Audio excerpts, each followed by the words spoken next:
Chers internautes, bonjour. Nous sommes aujourd'hui en compagnie de Bleuette Dio. Bonjour. Bonjour. Alors, nous sommes venus à votre rencontre aujourd'hui à l'occasion d'une conférence que vous donnez ici à Paris, un cycle de conférences organisé par Bob vous dit toute la vérité, sur tout un tas de sujets qui, on va dire, qui touchent à l'archéologie interdite, les ovnis, etc. Un tas de sujets qui sont un petit peu brûlants, un petit peu délicats à aborder. C'est vrai qu'on a vite fait de se faire taxer du luberlu dès qu'on parle de ces sujets. Les frontières de la science, comme vous le dites, oui. Excusez-moi. Oui, je dis que dès qu'on passe les frontières de la science, on passe pour un pseudo-scientifique et non plus un scientifique. Et pourtant, n'importe quel scientifique a quand même le droit d'avoir ses convictions. Et c'est ce que je me dis. Hein, voilà. C'est d'ailleurs ce qui fait progresser la science. C'est quand on transgresse le savoir établi et qu'on découvre finalement. C'est là qu'on fait progresser la science, non? Bah, tout à fait, parce que je pense que si on reste sur ses acquis, finalement, on progresse jamais. Il faut toujours aller au-delà. Il faut des pionniers, il faut des accidents, il faut que on ait d'autres théories à avancer. Je pense que comme on dit, hein, de la discussion jaillit la lumière, et c'est ça qu'il faut. Il faut que on prenne des risques. Moi, je prends des risques, et d'autres chercheurs prennent des risques. Et quelque part, si on reste sur ses acquis, on bouge pas, on reste paralysé. Alors, votre dernier ouvrage s'intitule Histoire secrète des civilisations, de Göbekli Tepe à Sumer. Donc Sumer, quelques internautes connaissent déjà. Donc ça se situe là où il y a eu Babylone, où il y a l'Irak actuel, à peu près environ. Sumer, c'est avant Babylone, hein, déjà. Sumer. Géographiquement, je veux dire. Géographiquement, c'est au sud de Babylone. Hein, donc c'est le nord de la péninsule arabique. Donc c'est entre le Tigre et l'Euphrate. Donc c'est ce qu'on appelle la Mésopotamie, le pays entre les fleuves. D'accord, donc c'est la plus ancienne civilisation retenue par l'histoire académique, on va dire. Et Göbekli Tepe, alors ça, peu des internautes connaissent. Est-ce que vous pourriez nous en parler? Où est-ce que c'est? À quelle époque? Alors Göbekli Tepe, c'est un temple qu'on appelle un temple archaïque. C'est le tout premier temple qu'on a retrouvé en Anatolie, donc à l'heure d'aujourd'hui. On en trouvera peut-être d'autres un jour, mais pour l'instant, c'est le tout premier. On l'estime à 12 000 ans. Donc 12 000 ans, c'est très ancien. Et pour les parties les plus enfouies, celles qu'on n'a pas encore sorties de terre, il pourrait même remonter à 15 000 ans. Donc ça veut dire que c'est à l'époque des premiers, pas des premiers, non, plutôt des derniers chasseurs-cueilleurs. C'est à l'époque ce qu'on appelle l'époque du Natoufien, donc du Kiamien, qui vient ensuite sans vraiment évolution majeure. Et si vous voulez, ce temple, Göbekli Tepe, en turc, ça veut dire la colline du nombril. Donc, et moi, comme j'ai dit pendant la conférence, je pense que ça pourrait être l'omphalos des Grecs, c'est-à-dire le nombril du monde. Quelque part, le tout premier temple où serait née la civilisation, où serait né tout le savoir en règle générale. Bon, alors là, on va rentrer rapidement, mais c'est vrai que les Sumériens parlaient d'un endroit précis qui s'appelait la chambre de création, qui s'appelait aussi le tertre sacré. Et comme le dit le mot, un tertre, c'est une colline. Hein, donc, moi, par rapport à toutes les recherches que j'ai pu faire dans ce sens. Oui, parce que vous êtes historienne chercheuse, vous êtes archéologue, hein, je précise, je l'avais pas précisé en début de l'interview. Alors je suis archéologue si on veut, mais c'est surtout, je suis ce qu'on appelle historien chercheur, c'est-à-dire que je cherche dans les textes. Bon, j'ai travaillé sur certains sites, mais je travaille sur tous les textes, c'est-à-dire je suis mythologue, c'est-à-dire que je vais vraiment, je vais aller décrypter un peu les textes fondateurs, les textes anciens. Et donc voilà, moi, je suis allée, si vous voulez, j'ai fait une enquête et j'ai voulu remonter le plus loin possible et voir si ce temple de Göbekli Tepe ne pouvait pas être simplement à la source du savoir, la source des connaissances, etc. Et effectivement, ce temple a rayonné dans le monde entier, et finalement on va retrouver quelque part un petit peu déformé, mais un petit peu les mêmes éléments, les mêmes. Bon, je parlais des bucranes tout à l'heure qu'on retrouve à Minorque, dans les Talaïos de Minorque, etc. Mais même Stonehenge, ça reste quand même ce qu'on appelle un temple astronomique, hein, ni plus ni moins. Alors Stonehenge, c'est quelle époque, pour qu'on se rende compte un petit peu? Alors là, on arrive à moins 6000 ans. Hein, donc là, il a entre Göbekli Tepe, le plus récent, hein, ce qu'on a retrouvé, et Stonehenge, il y a 6000 ans qu'il les écarte. Hein, donc c'est bien antérieur à Stonehenge. Hein, et je pense que Stonehenge, C'est une sorte de réplique, on va dire, de Göbekli Tepe, mais même moins avancée, puisque Göbekli Tepe est beaucoup plus, si vous voulez, il est mieux structuré. Il y a le long des piliers, il y a des animaux, il y a vraiment, et ces animaux, comme j'en parlais tout à l'heure, il y a forte chance que ce soit même les premiers symboles des constellations. Donc c'est très élaboré et je pense qu'on est même plus élaboré qu'à Stonehenge. Alors, est-ce que vous pourriez nous parler également du morceau de collier d'obsidienne qui a été retrouvé et qu'est-ce qu'il a de spécial ce morceau de collier? Alors décidément il me poursuit celui-là. Alors donc c'est un fragment de bracelet, et non pas de collier, de bracelet en obsidienne. L'obsidienne c'est ce qu'on appelle du verre volcanique. C'est un élément extrêmement dur. Donc il a été retrouvé en Cappadoce en 1995. Donc on a poussé des études très précises, même des études informatiques pour voir un petit peu les micro-reliefs de cet artefact. Et on s'est aperçu que c'est extrêmement bien taillé. C'est presque une technique de pointe. Donc je vais citer pour la science. Voilà, oui, votre livre. Oui. Je vais citer donc pour la science un petit extrait de votre livre. Vous citez donc le magazine Pour la Science qui dit « Aucune aspérité ne dépasse de plus d'un dixième de micromètre. Pareil résultat ne se compare qu'à ceux des meilleurs usinages numériques actuels.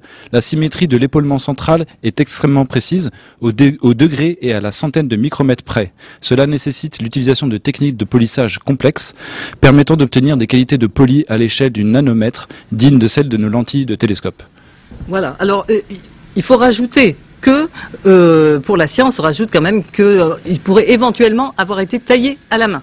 Donc il le rajoute, je le précise, mais même qu'il ait été taillé à la main avec des pierres rugueuses, ou qu'il ait été taillé par une machine-outil, je veux dire, il est certain qu'il est beaucoup trop high-tech, beaucoup trop évolué pour l'époque, parce qu'il faut le ranger quand même à l'époque de ce qu'on appelle l'époque du Natoufien. Ce sont les derniers chasseurs-cueilleurs qui arrivent donc dans la région et qui vont commencer à avoir ce qu'on appelle des villages pré-agricoles. Ils vont avoir des maisons un peu enfuies. Alors ces gens-là, ils font quoi? Ils taillent ce qu'on appelle des microlithes, c'est-à-dire c'est vraiment les petites, vous savez, ces petites flèches et tout ça qui sont bien typiques du néolithique. Et ils vont tailler des perles un peu grossières, etc. Mais ces gens-là, il faut quand même se dire qu'ils ne connaissaient encore pas l'agriculture. Ils ne connaissaient pas grand-chose finalement. La céramique, alors là, on en est loin. Il y a encore au moins 2000 ans qui vont les séparer. Il y a plein de choses qui font que quelque part. Si vous voulez, ça colle pas à ce qu'il faut, parce que bon, c'est vrai que même au niveau des sépultures, la précocité de mortels, c'est-à-dire ne fait pas que ce soit des gens très très avancés. Il y a plein de choses, ils connaissent pas l'agriculture. Il y a plein de choses qui fait que moi je peux pas imaginer qu'un objet aussi pointu puisse appartenir, si vous voulez, à ces chasseurs-cueilleurs, ces derniers chasseurs-cueilleurs, parce qu'ils sont même pas encore, enfin, ils commencent la sédentarisation, mais c'est vrai qu'ils domestiquent pas le bétail, ils connaissent pas la brique, ils connaissent pas. Bon, c'est pas logique, voilà. Alors, est-ce que vous pourriez nous parler de la théorie néo-évémériste, donc qui serait une piste possible, qui expliquerait donc la présence de tels objets qu'on appelle OOPART? Alors, la théorie néo-évémériste, alors ça c'est pas moi qui l'ai inventé, c'est vieux, ça a commencé plus ou moins avec le célèbre Daniken, et c'est vrai que c'est une théorie qui voudrait dire que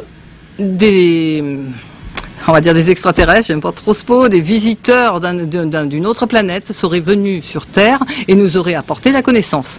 Donc, et la connaissance, ça expliquerait par exemple la construction des pyramides, toutes ces choses-là, tout ce qu'on comprend pas à l'heure actuelle, viendrait apparemment d'une autre civilisation, et ce qu'on appelle aussi la civilisation des anciens astronautes, c'est la même chose. Donc j'en parle dans mon livre, et l'un des plus connus, c'est Zecharia Sitchin, que j'ai eu la chance de rencontrer quand je faisais mes études aux États-Unis, et qui est parti malheureusement, et qui a vraiment amené ses lettres de noblesse à cette théorie qui est pseudo-scientifique pour beaucoup. Oui, alors justement, on va terminer avec ça. Puis je vais vous libérer parce qu'il est déjà très tard. Donc c'est vrai qu'il y a plusieurs mythologies. La mythologie sumérienne qui dit en gros que les hommes ont hérité de leur savoir de la part des dieux.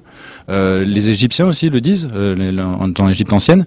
Et finalement, même dans la Bible, puisqu'on parle d'Élohim, le nom de Dieu, ça veut dire également ceux qui viennent d'en haut. La traduction littérale, c'est le pluriel d'Eloah. C'est un pluriel.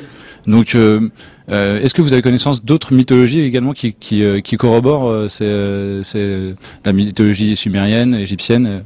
Alors, dans mon livre, j'en aborde plusieurs, hein, j'en aborde pas qu'une seule.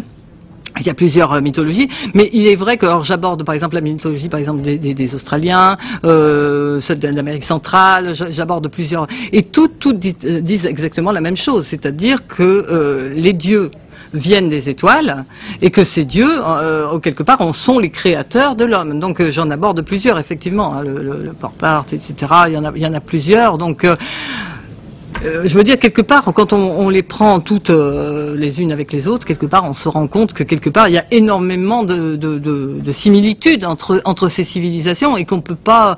Et pourtant, normalement, ils sont censés ne s'être jamais rencontrés. Donc quelque part, cette unicité vient de quelque part, mais maintenant, voilà, ça reste encore à démontrer. Les historiens académiciens disent que c'est dû au hasard. Mais alors justement, donc vous évoquiez Zacharias Sitchin, qui a été calomnié, enfin qui a été décrié et calomnié. Est-ce que vous sentez que ça commence à être votre tour, entre guillemets? Oui, alors bon, on va dire que bien sûr, chaque fois qu'on avance quelque chose comme ça, il est certain qu'à un moment ou un autre, on va avoir des détracteurs. Moi, j'en ai eu un, oui, effectivement, malheureusement, il n'y a pas très longtemps, un journaliste canadien qui a avancé certaines choses. Bon, je ne vais pas revenir éternellement là-dessus, mais c'est vrai que quelque part... J'ai publié un démenti. Maintenant, si c'est vrai que ça intéresse les internautes, je vais mettre ce démenti sur mon site. Comme ça, les gens comprendront ce qui s'est passé exactement. Mais bon, on est obligé d'avoir des détracteurs. Je pense que du moment qu'on pense pas comme tout le monde, c'est-à-dire qu'il y a une majorité d'académiciens, d'universitaires qui vont penser quelque chose, ils vont peut-être pas accepter que d'autres scientifiques puissent avoir des convictions. Parce que moi, je dis pas que je puisse apporter toutes les preuves, mais je parle autant avec les faits qu'avec mon intuition. Et quelque part, c'est pour ça que j'ai écrit un essai. J'ai écrit un essai parce que justement, je voulais pas écrire un livre d'histoire. Je voulais écrire, je sais pas, mes réflexions, ce que j'ai pu rencontrer dans ma vie. Donc quelque part, on peut pas me tenir rigueur d'une chose. Je sais pas, j'ai quand même le droit d'avoir des convictions, mais quelque part, certains détracteurs, ça ne le comprennent pas. Alors, ce qui explique peut-être aussi une certaine sensibilité sur c'est que vous évoquez des sujets qui sont extrêmement sensibles, comme l'origine de l'humanité finalement. Ah ben, pour être sensible, c'est très sensible, puisque bon, c'est vrai que quelque part, ça remet en cause déjà beaucoup de croyances. Parce que bon, c'est vrai que quelque part, les croyants estiment que c'est Dieu qui a amené l'humanité. Moi, je viens avec mes gros sabots, puis je me dis, non, quelque part, moi, j'ai le sentiment qu'il y a eu à un moment donné de notre passé une manipulation génétique, une manipulation de notre génome, et quelque part, c'est certain que je vais un petit peu à l'encontre de certaines personnes, mais je suis pas la seule à le dire, quoi. Quelque part, c'est ma conviction. Je veux dire qu'on est dans un pays libre où on devrait pouvoir parler librement. Maintenant, si ça plaît pas à tout le monde, et qu'ils ne lisent pas mon livre, moi, c'est tout ce que je peux dire. Hein. Alors, en tout cas, nous, on l'a lu et on le recommande chaleureusement. Donc, Histoire secrète des civilisations de Göbekli Tepe à Sumer, sorti aux éditions d'Orval. Merci beaucoup, Bleuette Diot. Merci beaucoup. Merci. À bientôt. À bientôt.